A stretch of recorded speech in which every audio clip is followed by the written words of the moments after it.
After installing this unit, there's some pros and cons that I want to let you guys know about. Starting off with the pros. First one I would have to say is how quickly the system boots up. It's lightning quick. I left my car overnight and I came back this morning and I turned it on. As soon as I put the key in, the screen lit up and the system was fully operating with zero lag.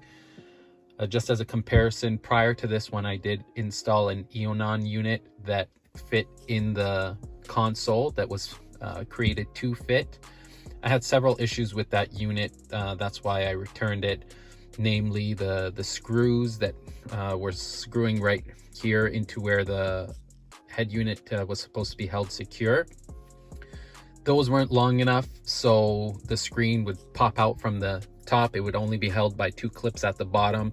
I had it pop out while I was driving, which I didn't think was safe. I had to push on the screen to try to get it in, and I ended up breaking it. So that's the story behind me coming to this joying unit. But there were several issues with the E90 that this joying solves, and it does relate to the quick boot. Like I said, it does boot up very fast. I ran YouTube and I ran Google Maps side by side on this with no issues, no lag. When I tried to do that on the E90, it was like it was overheating and melting, like it couldn't handle it. The joying just handles it like a champ. It has 4 gigs of RAM and 64 gigs, I think, of memory. So it's a lot stronger. It has an 8-core processor. It's an Intel processor. So the hardware here is definitely looking like an upgrade. Another plus side is that the USB ports on the back of the unit accept a USB directly. It's not a proprietary harness. And this is beneficial. Why? Because you could technically run the USB directly from the back of the head unit. If you wanted, like I did, I ran all the way down the side here, coming underneath the side console and coming up. I actually took out the OEM connector and I put a USB female into this location here. So this is not actually the stock BMW USB port. This is a port that I put into the stock housing, and you can take the guts, so to speak, out of this unit and put something else in there. So I have it clean, hooked in just like OEM. I haven't found a nice way to hook up the aux, so I just have it routed over here, coming through the console. Right there. So that's good enough for now until I figure out some other way to get it plugged into the aux there. Going back to the plus sides of this unit, USB, like I mentioned, being one. There's built-in Wi-Fi to the unit, so I have the Wi-Fi going there. There's no adapters or antennas that you have to hook up, so you don't have to fumble about with wiring an antenna somewhere underneath your dash or up near the windshield here, like I had to do with the E90 unit. In terms of Wi-Fi reception, it's about the same as the E90 unit I had with the external antenna for Wi-Fi. I do find it having some connection issues here and there. That may be partially because of my Wi-Fi signal not being too strong. When I did hook it up with the hotspot to my phone, it was extremely quick. So really depends how you want to use it. This unit also does have the ability to hook up a SIM. So I have it down here. It's not very easy to see. Let's see if I can get some light. You may not be able to see, but it does have a SIM card that you can hook into the unit if you want to have a Wi-Fi all the time or data running off of this. You can do that. So another benefit of this system is also the digital audio out. You can take a coaxial digital out and run that to a DSP to get the highest sound quality possible out of a head unit. Outside of that, it does have a built-in DSP equalizer into it. Honestly, the sound quality from running this unit over, say, a Bluetooth dongle or the Y cable, the stock Y cable that BMW provides, it's literally night and day. Like, I would have to say double or triple the sound quality, the volume, and it really depends which app you're running. If you're running Apple Music, you're going to get better quality than SoundCloud. Again, depending on your SoundCloud settings, I think SoundCloud you can download a higher quality file. But from what I understand, Apple has the best coding in terms of getting a compact file with the highest sound quality. So it's way above any other option you might have in terms of not upgrading your head unit using a stock system that I know of anyways. Another big benefit for me was climate control. So you do not need to relocate your climate control. You could leave it in place. I use the Metra single DIN adapter for the BMW. You'll find it advertised mainly for the 1 Series, but that's just what you might see online. It is for the 1 Series and the 3 Series. So I can confirm that the 1 Series unit is also for the 3 Series, and it fits perfectly. You see it in my pictures or my video for the DIY. Another benefit as well, along with the climate control, is that you can have the unit sitting higher than you would with a unit that's built specifically for the dash. So the units that are built for the dash are usually lowering the climate controls to stick out here below the dash level and then fitting the screen into this space, which causes you to have to look down a little bit more. I mean, this is not in perfect eyesight still. You still have to drop your head a bit, but it's a lot higher than you would get with a console built specific unit for the E90. So that was a benefit in my view, and that's why I actually went with this unit after having done the measurements and such to see where it would sit in the console. I thought this would fill out the space as best as possible and get the largest screen for the real estate that was available here. And then the last part here is Joying has a BMW specific harness with a CAN bus decoder built into it, so that you can maintain all of the functions that you have on your steering wheel. So you can see here as I hit the volume works. If I was playing music, I could toggle the tracks here. This will take me, the phone button will take me to the phone. You'll see the voice command button will take me to Google. And it's listening for Google. This button here actually will activate the climate control. Turn that off. And then this here will go to the radio. All right. So it maintains all that functionality, which is great. I show you in the DIY which wires you have to connect in the back in order to get the CAN bus working. Now moving on to some of the issues with the unit. Some little things like on the E90 unit, I think I appreciated the fact that they had preloaded torque and Netflix, and it seemed as though torque was actually configured for that unit.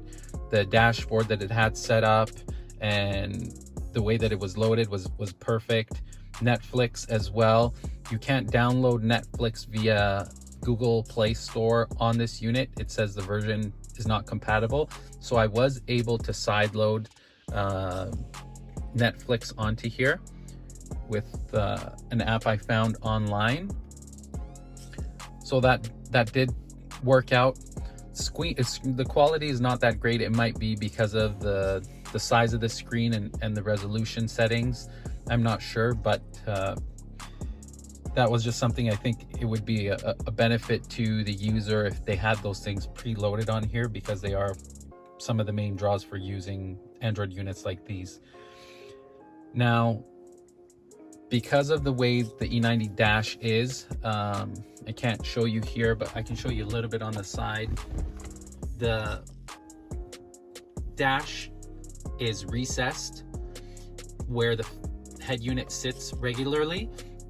So because of that, this unit really needs to stick out a fair bit. I don't know if I can get you a side shot there for how it's sticking out, but it's recessed quite a bit. So I had to use, I believe there were 9mm adapters to add additional space on the back of the screen in order to be able to clear this recess. Now, the way that that bracket sets up on the back of the screen and the spacing, it only allows you to use the widest holes for mounting the screen bracket. Because of that, and because of the recess, I needed to use that adapter. And another issue with the BMW head unit is that the stock head unit is actually offset to the driver's side. So we can't really fit the screen centered in the dash right now because of that. If they had a different design for the bracket where they allowed you to use the two hole spacing side by side, the holes on the back of the screw holes on the back of this screen would allow for you to offset this to the driver and then end up centering it in the dash. So that's just a minor thing. It's really related to the car itself, the way that BMW offset the head unit. They do try to provide for that on the back of the screen, but unfortunately the spacers, the way they've designed their spacers, you can't really use the offset function. You have to center the screen. So I'm gonna have to figure out some sort of a bracket solution for that. Carplay, it connects via Bluetooth wirelessly. I haven't been able to figure this out just yet, but it doesn't connect via Wi-Fi. I've seen in other videos where the join unit will connect and hold the connection for CarPlay via Wi-Fi, but mine seems to only connect via Bluetooth. So I'm not completely sure why that is. I don't like the idea of connecting via Bluetooth because from my understanding, the sound quality is reduced when you go Bluetooth versus Wi-Fi. So I'll have to figure that out. In the meantime, I do have the hardwired USB, so I just run that in hopes of keeping the highest sound quality. And then there was no double-sided tape on the GPS antenna. So usually these units, like the other antennas they provided, had 3M double-sided tape, but there was no double-sided tape on the GPS antenna. Not a big deal. I had double-sided tape, so I used it, and I put the GPS antenna under this speaker cover. I don't have the speaker there, so it fit nicely in the center there. Otherwise, you can run it up and put it in your dash there underneath the dash or somewhere underneath the A-pillar here. So there's a lot of space where you could mount that. The time to load CarPlay, it's not extremely long. For some reason on the E90 unit, when I hardwired into CarPlay, it was almost immediate, like literally maybe 2 seconds. With the app that they have here, Z-Link, it takes maybe about 10-15 seconds. It's not huge, but it's not as quick as I've seen with other units. And I'm not sure why that is, but just something to call out. And something else with Apple CarPlay, I noticed that there's no dashboard view. So if you are running, say, Google Maps, trying to route to a location, and Apple Music via CarPlay, you can't really do a side-by-side there. Even though I know CarPlay does have that functionality, I'm not sure if it's the Z-Link app or the version that they're using where they haven't been able to get that functionality. If you're running the Android software itself, you do have that capability of running side-by-side apps, which is not an issue at all. But if you're doing it via CarPlay, that's just a call out. Overall, I have to say this is probably, in my opinion, the best Android head unit that you could get for the E90 in terms of the different criteria that I mentioned. For the size of the screen, for the functionality of the digital output, for the hardware that's used, that Intel processor, the speed with which this unit operates, having built-in CarPlay, you don't have to mess with dongles or any other secondary hardware that you have to pay more for or connect via one of the USB ports and tie that up. So there's a lot of functionality built into this head unit. Just some minor tweaks, I think, where they could make it a little bit better, as I mentioned, and possibly changing that bracket. My biggest problem right now is the fact that the screen is not centered. That's just something that bothers me, that I'm gonna have to figure out. If the screen was centered, I could say I can ask for more in a head unit. So thanks for watching, and if you do have any questions, please leave them below and I'll try to answer this. I'm going to send this feedback and video to Joying as well to see if maybe they might incorporate some of these things into the future. And if you do decide to use one of these units, just drop a comment in there or let me know. I will be posting this on E90 forum as well for people to go and see the video and DIY and have some conversation over there. So leave any comments or questions you might have and I'll get back to you. Thanks.